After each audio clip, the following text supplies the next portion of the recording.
Upaya pulihkan citra polisi, Kapolda Sumsel larang anggotanya pakai baju preman saat tangkap penjahat. Instruksi ini disampaikan langsung Kapolda Sumatera Selatan Irjen Pol Albertus Rahmat Wibowo kepada jajarannya pada Kamis 27 Oktober hari ini. Irjen Pol Albertus Rahmat Wibowo adalah seorang perwira tinggi Polri yang sebelumnya menjabat sebagai Kapolda Jambi. Sejak 14 Oktober lalu menjabat sebagai Kapolda Sumsel menggantikan Tony Harmanto. Baru beberapa hari menjabat, Rahmat membuat terobosan dengan melarang anggota memakai pakaian preman saat menangkap penjahat.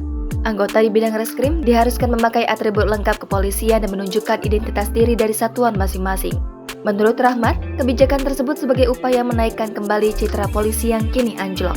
Ketika anggota menggunakan seragam lengkap dengan bekerja, masyarakat dapat mengontrol dengan baik perilaku polisi. Personel pun dilarang melakukan pelanggaran apapun atau pidana. Dan tidak lupa, Rahmat kembali mengingatkan jajarannya untuk tidak memamerkan gaya hidup hedon di tengah masyarakat yang dapat menimbulkan kecemburuan sosial.